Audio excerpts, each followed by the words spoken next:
If you guys have seen Kevin Bozeman live on stage, you know how great he is. If you haven't, what's wrong with you? God. Seriously, start questioning yourself. God, that sounds like a commercial. That's legit. Have you had enough Kevin Bozeman in your life? What are the bad side effects that come with seeing Kevin Bozeman if you have too much of him? Some nausea, fatigue, possibly. No, listen, you know what a fan I am, always have been, and it's great to have you in studio. Hey, it's great to be here, because I got to tell you guys, you got to really want to be here to get here at this time. Right. Like, you got to have it like in your goals and your agenda to want to get here. It's so weird when you think about it.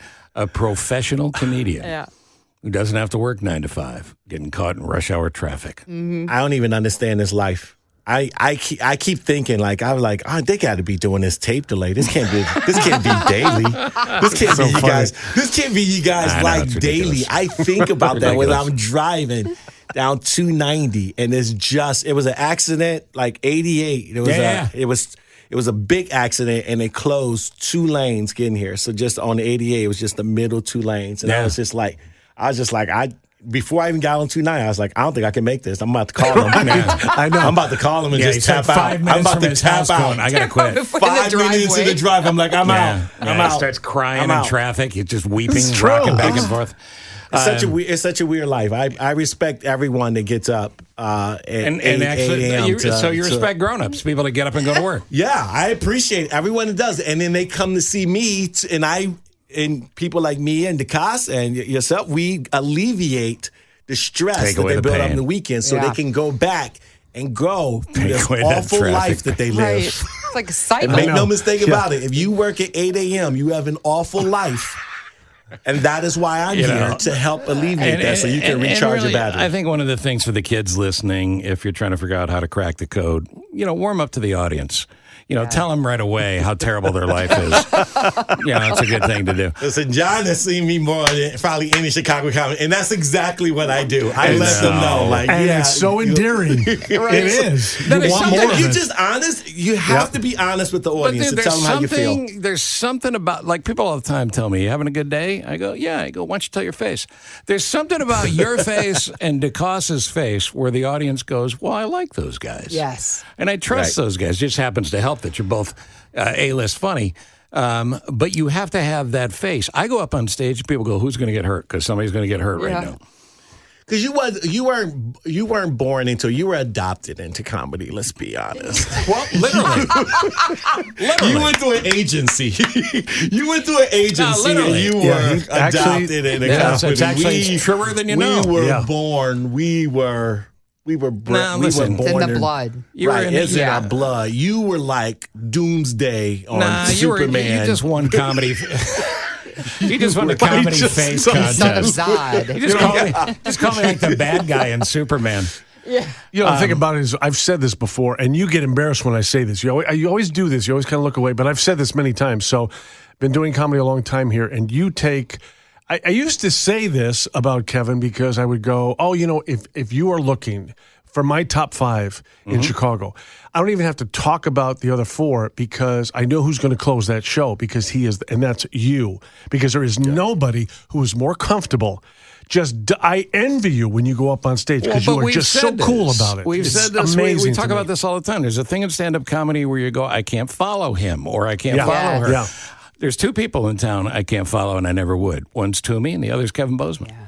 Well, I appreciate all that love, but there's so many great Chicago comics. No, it is just a bad of it. But it's 4 or 5. I think one of the things is like I'm prepared to take the L with stand-up comedy. So many people don't want to. With stand-up comedy, you have to put yourself in positions to lose to get the. I'm prepared to take the L, and I'm also prepared to crash the plane on my terms. Yes, if I see, I won't.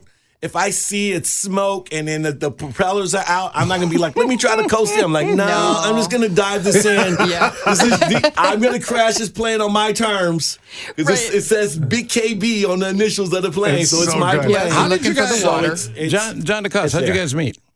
Well, we met through comedy, but I was trying to remember the first time we met. I'm going to probably guess it was probably Zany St. Charles. It's got to be Zany St. Charles. He came out and, that was probably maybe 15 years ago. Nothing says Kevin Bozeman crowd like St. Charles. Right? John followed you and he went, never again. Never Oh, my again. God. Actually, John followed him because he wondered why he was out there. He was going to call the police. Yeah, I'll go after Bozeman. Yeah.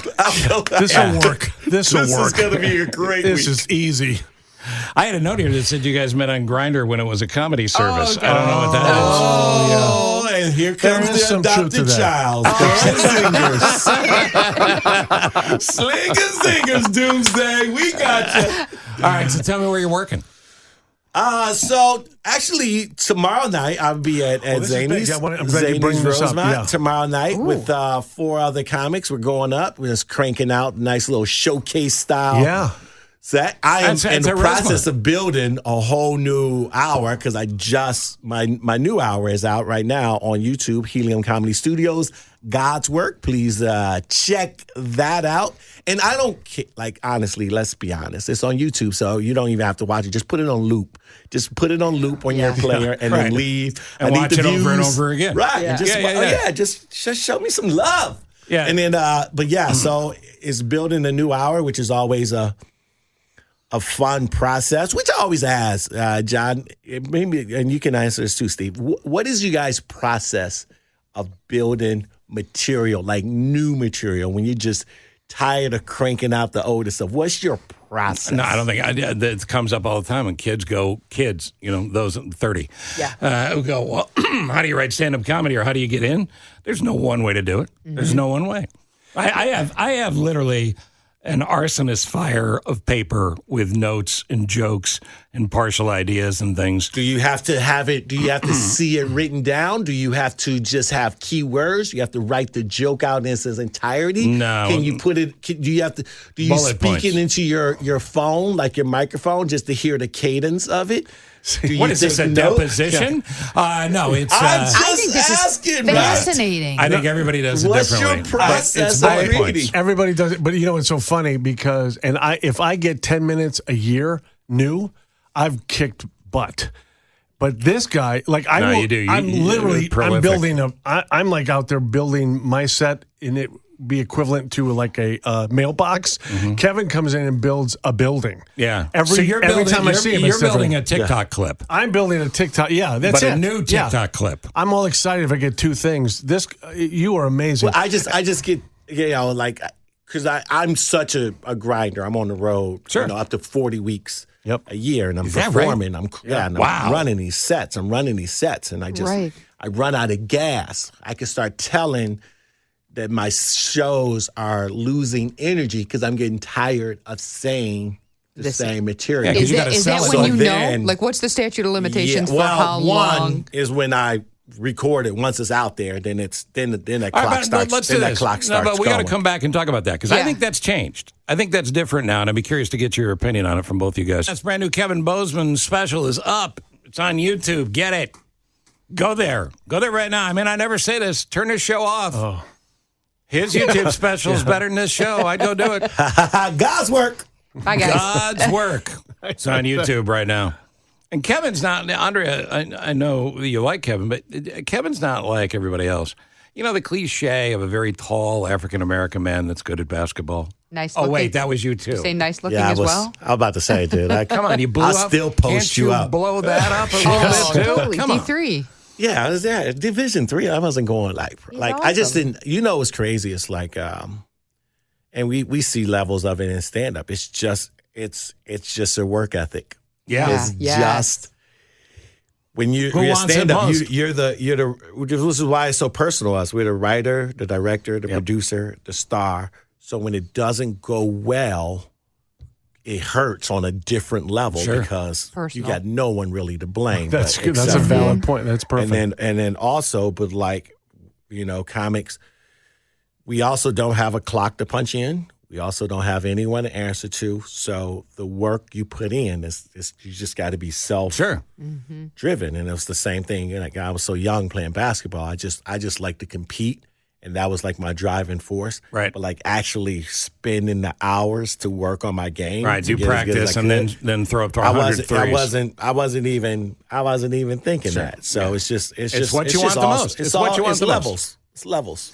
Kevin Bozeman's here, John DeCoste, Andrea, and Nick. And listen, You can see Kevin, as we talked about before, at Zany's in Rosemont, but we were talking before the break about this. Here's my theory now. Because, I grew up and watching Carson in the 70s as a little kid.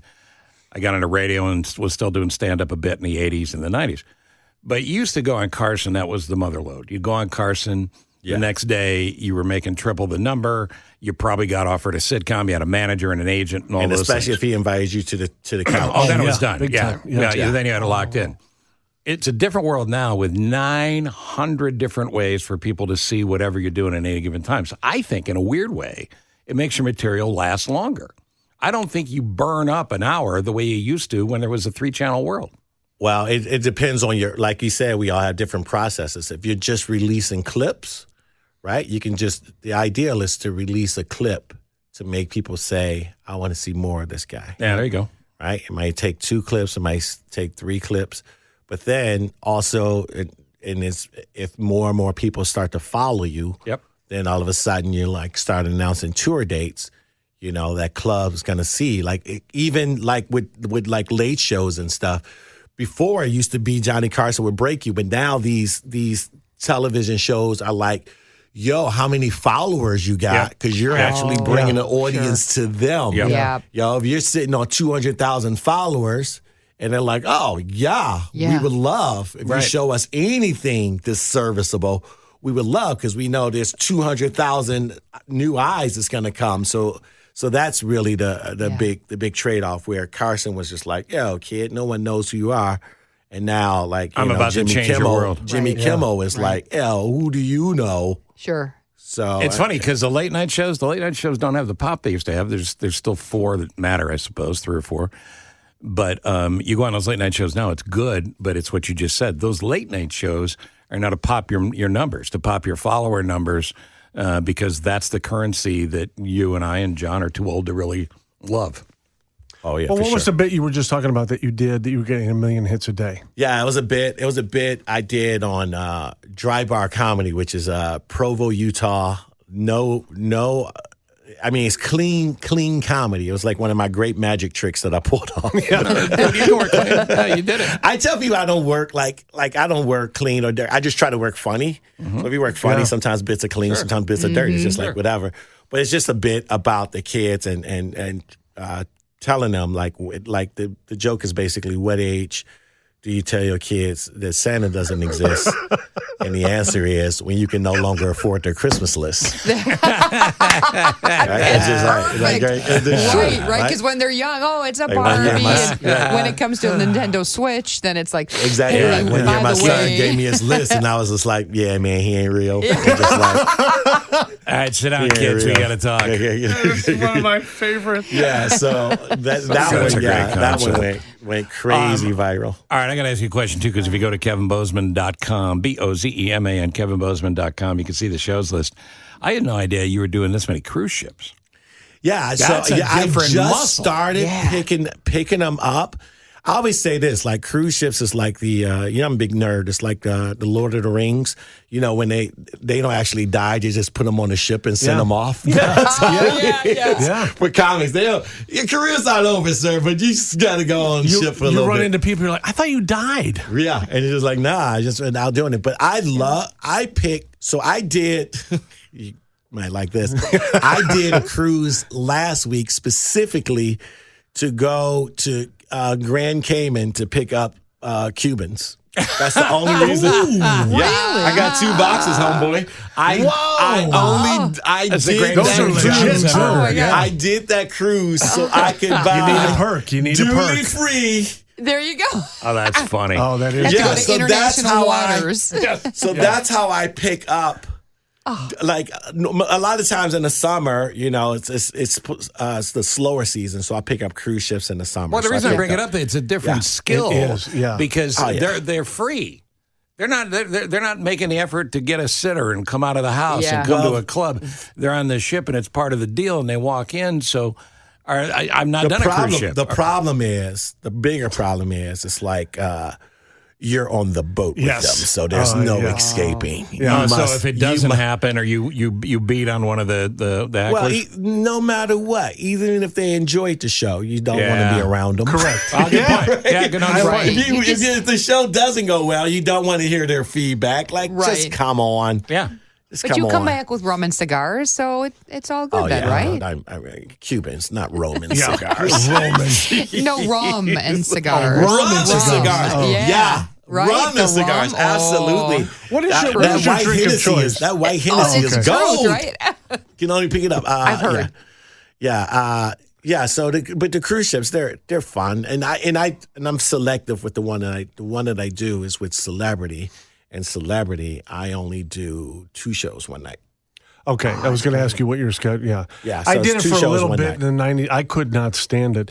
Actually, for that reason you mentioned, because you're on the boat with them. So I'm glad you brought this up. It's not if you have a bad show. It doesn't matter. You're just with them. Yeah. Right. And when I do a show at a comedy club, I don't hang with those people at any other moment. That's exactly right. I don't need to be hanging with you. You do a show, and then it's like, hey, there's 250 people who love you. Now live with them for a week. Yeah. You're literally living with the people that you're entertaining. So I do a lot of room service. Like I just try to have just to make sure that I'm staying fresh. I just make sure every day I have a rule of hour workout, hour reading, hour writing. Yeah. So that's smart. That's just to very make smart. Sure. I just find some balance, but then there's a lot of room service. You know what I found, because I've done a bunch of radio and TV shows on these ships, promotional things. And I find the captain of the ship loves if you go, can I come up and honk the horn on the boat? They love it if you know the terminology. Call it a boat, not a ship, and see if you can honk the horn. Oh, see if I can get away with that. Be a strong swimmer. They'll throw you. They'll throw you overboard. That's all I'm saying. John, you get the last word. Listen, go see your YouTube special. What's God's Work? God's Work. God's Work, baby. But you can see him live tomorrow at Zanies in Rosemont. That's a great show.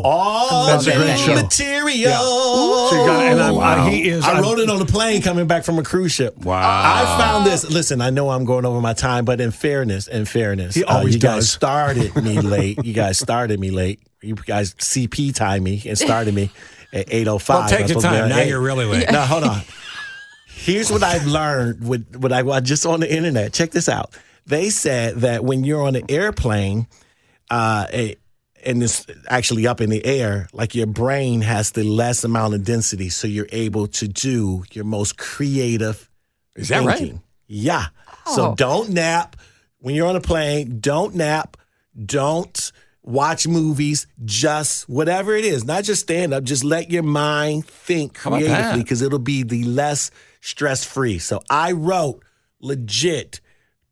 It was a 3-hour flight. I wrote for 2 hours nonstop, and it was just a free flow. Just flowing. I was just flowing. Wow. And now, whether it's good or not, we'll find out. But that's cool, dude. it's got to start from a place of trash, and then it builds up into. That's exactly right. You got to clean the trash. Clean the trash. Keep this, throw out that. Keep this, throw out that. Well, that's why I didn't realize that that's science, but that's why Tolstoy wrote War and Peace on a plane. A lot of people don't know that. With the trash. Little piece of history. Worked his way up. That's not true at all, is A it? load of crap. So what room are you in now on the cruise ship? No, I'm kidding. Great to see you, man. Great to see you. Thank you guys for having me. I appreciate it. So glad you could make it. Kevin Bozeman, thrilled to be up at this hour. Hey, there's a title of a new special. KevinBozeman.com, BOZEMAN.com, and see him tomorrow night at Zanies. But get the special, man. Come on. Just roll that bad boy. Click, click, click. Again, God's people, right? Or God's Work, I'm sorry. God's Work. But it's from his people. All right, I'll be over here.